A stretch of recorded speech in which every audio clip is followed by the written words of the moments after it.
Uyabona, if you do not have a vision and a purpose, let alone a mission, hambi ulala, then why are you here? What are you here for if you don't have the things that I've just mentioned?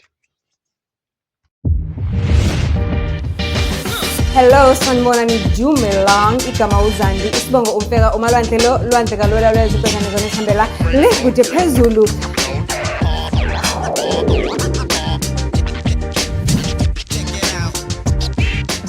It's been a long time since you and I have come here, and let me tell you ukuthi izinto engizozenza ukuthi the promises I make is the promises I keep. Number one, ngikolota i-conclusion ye-story time sa wangidlisa yini.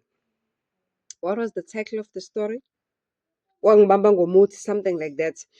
I owe you a conclusion of that story, and at the same time ngizokulethela leyo conclusion. Kodwa before ngikulethela leyo conclusion, let me tell you something that happened. That into nje vele yaklikha emqondweni wami this morning as I'm driving to work and kuquiet emgwaqweni and abantu already 8 a.m. in the morning sebegcwele emabhishi baya-enjoy and everything. Ngithe mangidrayiva-ke this morning ngingakhumbula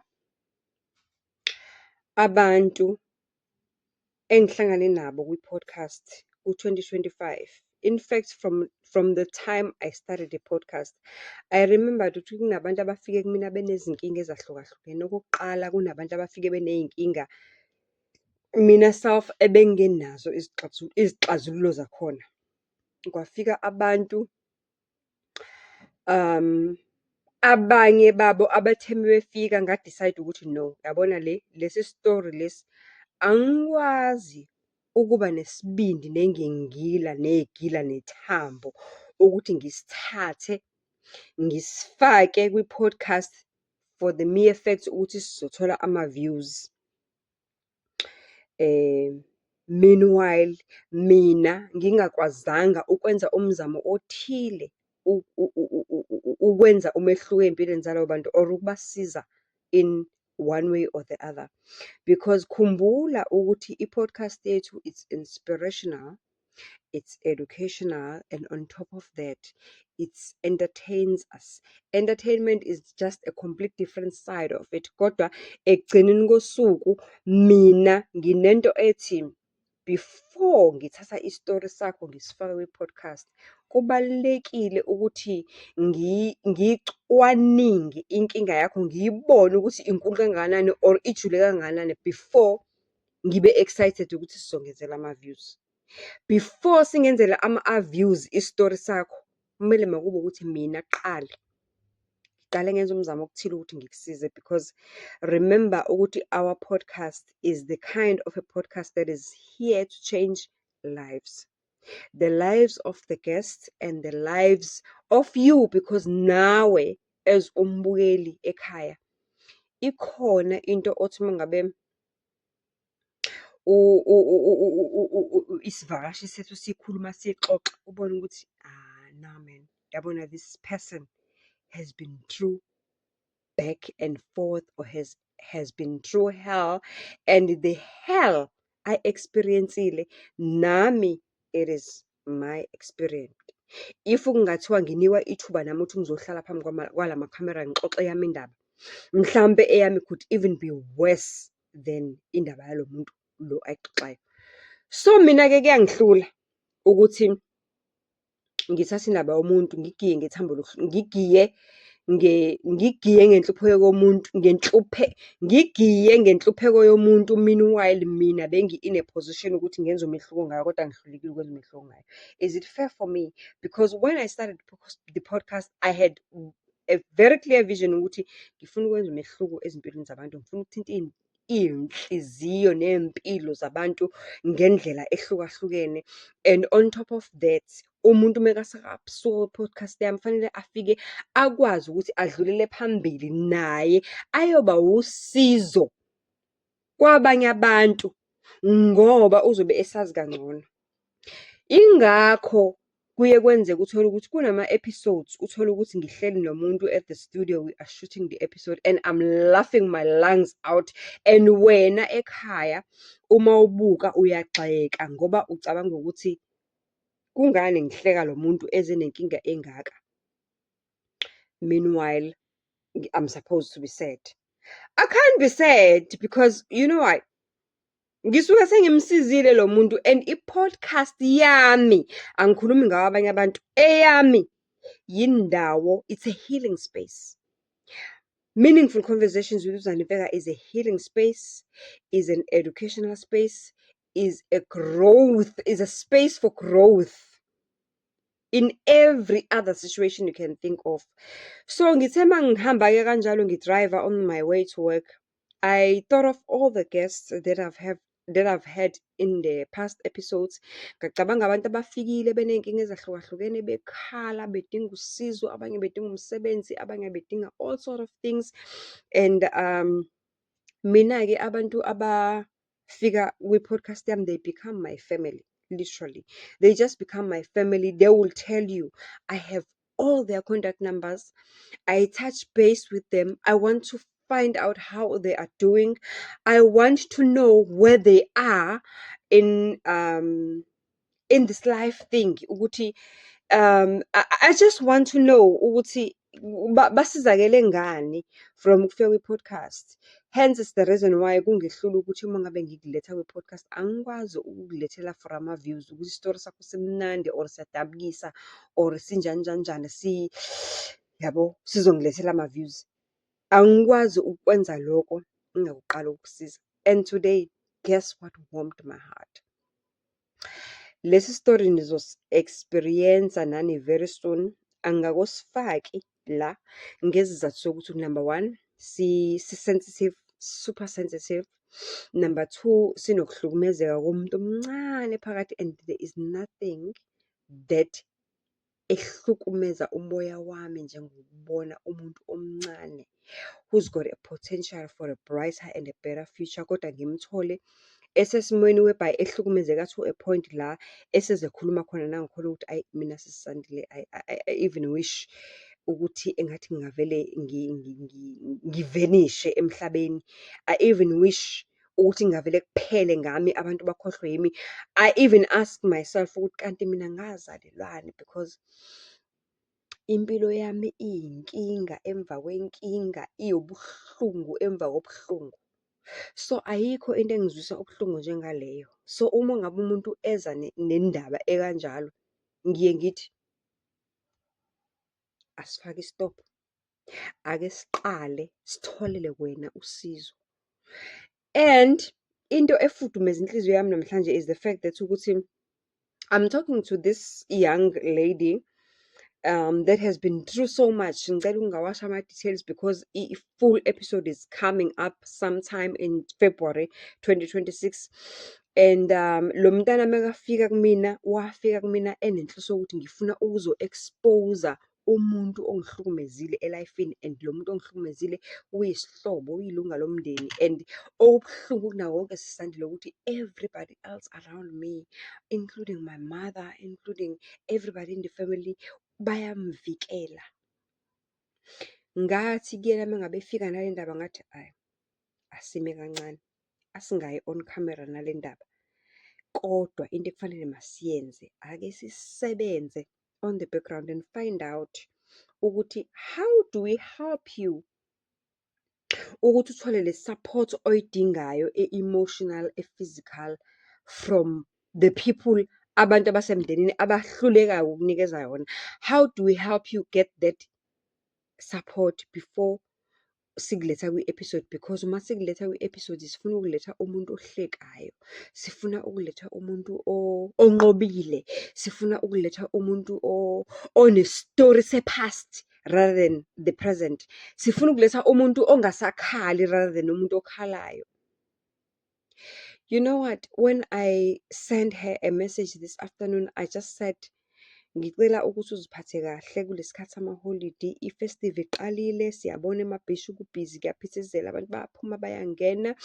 And as abantu bephuma bengena, kuningi okuzokwenzeka. So nawe noma ngabe uhlala la uhlala khona njengamanje ngicela ukuthi ungenzele i-favour ukuthi ngicela uzigade ungabi uvanzi, ngoba mina nawe sinento enzima esisazobhekana nayo uma kuqala unyaka ka-2026 ukuthi kufanele sikukhiphe kule cycle yokuhlukumezeka. Kufanele sikukhiphe kule mindset yakho onayo njengamanje ukuthi ufuna yabo. When I met this girl, wayekuleso simo ukuthi yonke into ayeyikhuluma kwakungazukuthi ubona ngathi bonke abantu bamphendukela, ubona bonke abantu bayamhlukumeza, ubona bonke abantu aba-understand into aphila ngaphansi kwayo, ubona bonke abantu aba-understand ingcindezi abhekene nayo, yabona this kind of a person, yabona lolu hlobo lomuntu engizama ukulu-explain ukuthi yonke into yakhe ubone ngazukuthi uyedwa, akekho umuntu onendaba naye. I was introduced to her by a friend of mine who said, Zandile, ngizamile ukuyikhuluma lento nalo mntana, kodwa kubuke ngazukuthi mina I am not skilled enough ukuthi ngidile nale situation. Ngicela ukumnikezela kuwena lo mntana and ngimcelile ukuthi if there is one person I know ukuthi can support her, can nurture her, can mother her, it's you. Guess what? Lo mntana ngiqala ukukhuluma naye 2026. 2026 is the next day. Ngiqale ukukhuluma naye 2024 towards the end of the year. And for the rest of the year, bengingafuni ukumletha phambi kwamakhamera ngoba bengisafuna ukunavigate ubuhlungu bempilo nayo yonke into adlule kuyona. Bengifuna ukufikelela kule point whereby we say la ezivumela khona ukuthi hayi sengi-right nami angisenayo lo muzwa ukuthi ngifuna yabo. Sakhuluma up to a point ukuthi I am so excited and I am so happy ukuthi ekugcineni uvumile ukuthi ngoJanuary uzofika, uzoza la. Uhlala kude nami, la ahlala khona is about 5 hours with a taxi ukuthi azafike la, kodwa uvumile and ngimanejile ukuthi ngikhulume nefamily yakho ukuthi ngicela ukuzama ngako ngokusemandleni ami ukumsiza lo mntana ngendlela engingamsiza ngayo. Bavuma nabasemndenini wakhe, especially umuntu o-supportive kuyena ubhuti wakhe. So uvumile ukuthi hayi ngicela umsize uzibanibani because siyabona ukuthi uyalidinga usizo ngoba umndeni vele uwonke has failed her. And nami ngiyakubona lokho ukuthi umndeni has failed her. And uma ngimtexta today ngimtshela ukuthi zibanibani i-festive iqalile, I know ukuthi I have been promising you to give me 3 months, ngizozama ukuyisebenza indaba yakho, but ngendlela udaba lakho belubucayi ngakhona belidinga ukuthi ngiphule out all my resources, yabo, all my resources that I can access. Counseling, abantu abazomthetho, abantu aba-understand umthetho, abantu kuningi. Kodwa today ngithe mangimsendela i-message ngithi ngicela ukuthi kule festive zibanibani, this is the last festive ubhekene nale nkinga uwedwa. Ngiyakuthembisa ukuthi come end of January 2026 or come early February 2026, mina nawe sizobe sikanje, le nkinga sobe sibhekene nayo siyi-2. Amagama awashilo kumina nawa. Ngicela ukuyiphosta le message. Ngicela ukuyiphosta le message guys, because yabona uNkulunkulu mangabe ekunikile i-vision yento ekufanele uyenze ngokuba ine-social media space, uzokwenza umehluko ezimpilweni zabantu. Akakudisappoint even though kubukeke ngazukuthi everything is about money, but let me tell you something ukuthi mina the money that I make on YouTube is a fraction of what I spend on YouTube. I've got abantu who depends on me, abadinga usizo lami financially, abadinga usizo lami psychologically. I don't have that skill. I-psychology ngayidropha, ngayifunda e-UNISA, ngayiyeka phakathi unyaka wesibili sengiphakathi nawo, because I realized ukuthi no man, I'm too sensitive to deal with izinkinga zabantu ezisigaxa zizinkinga ezinkulu ezingakaya. Kodwa somehow it keeps on following me even though I am a dropout psychology student. So now I have to rely on other people's expertise to help these people ukuthi basizakale. And amagama amnandi awakhulumile namhlanje lo mntana uthe kumina, you are the best thing that has ever happened to me. I really appreciate having you in my life, and I am where I am in life today because of you.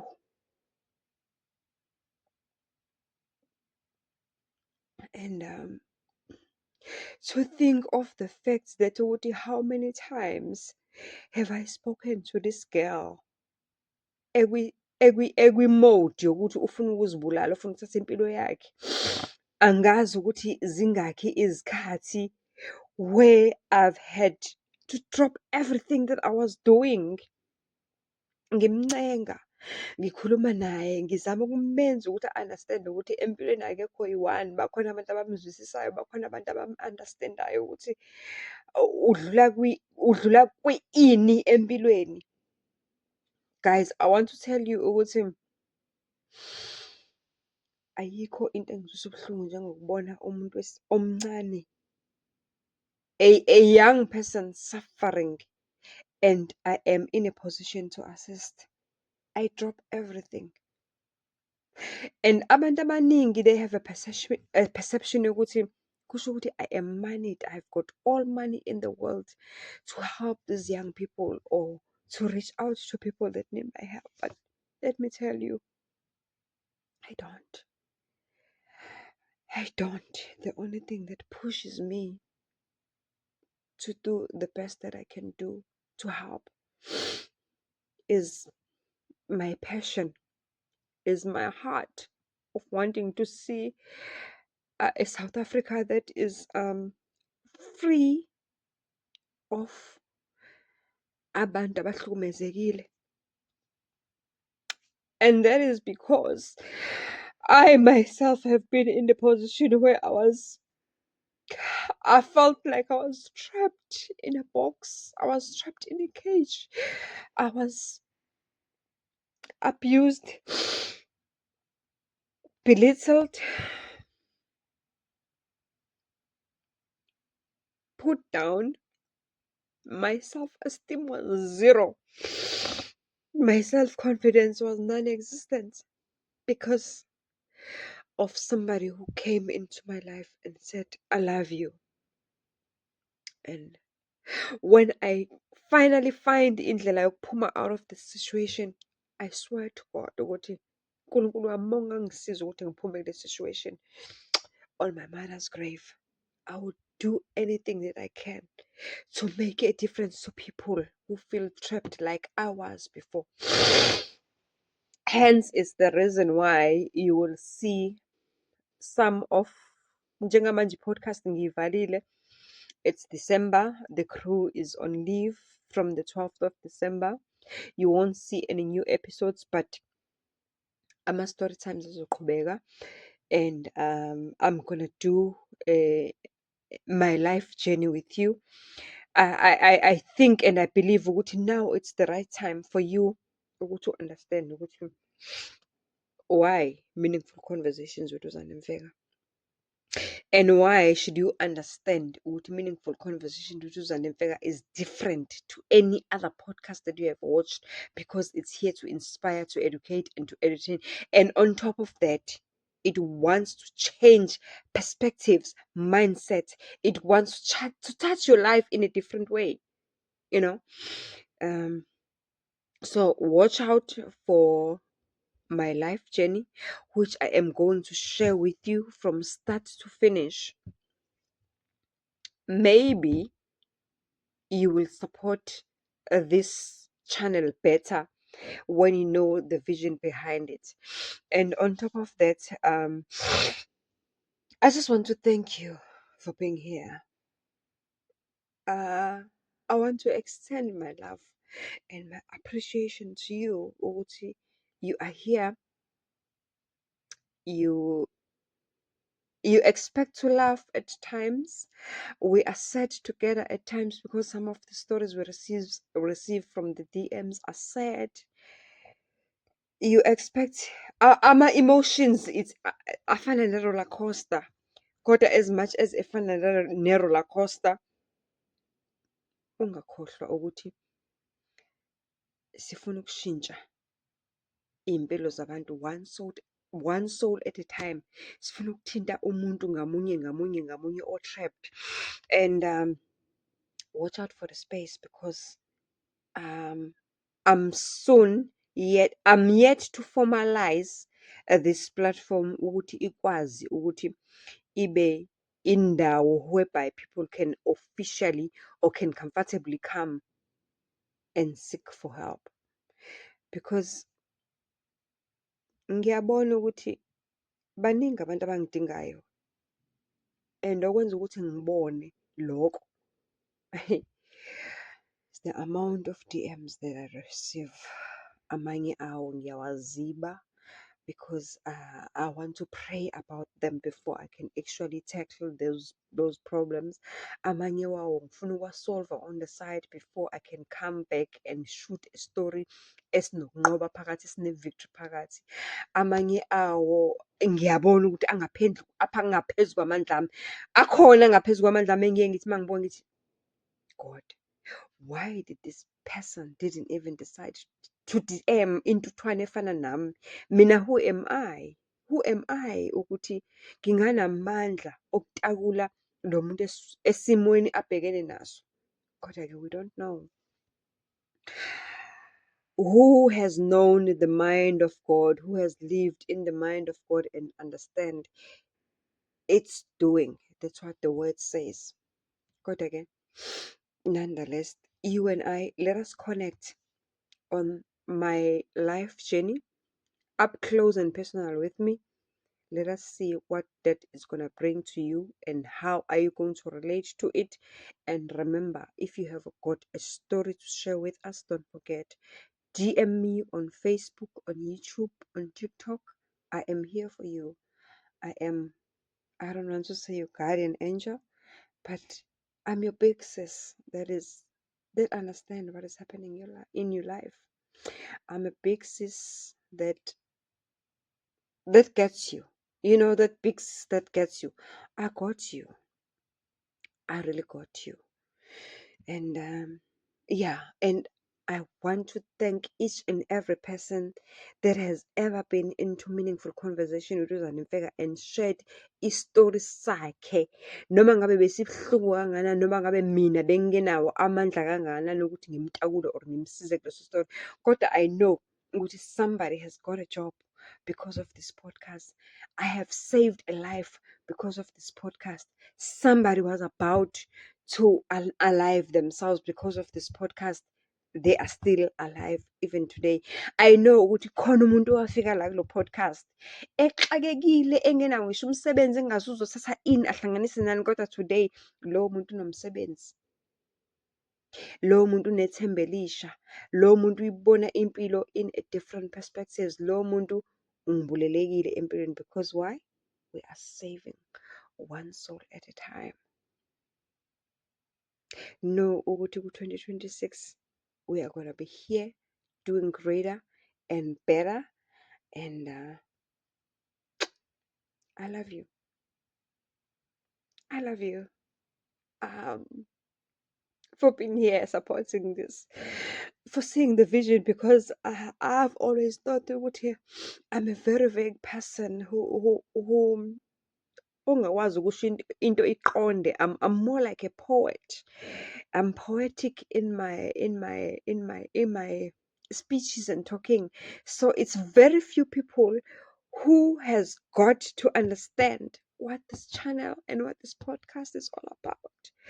And if 5, 10, 15, or 100 people got to understand what is it about, it's everything to me. It's everything to me. And let's push this. And I don't know if you have noticed ukuthi ngipostile as well ukuthi we are as in November 15 we are 35k subscribers.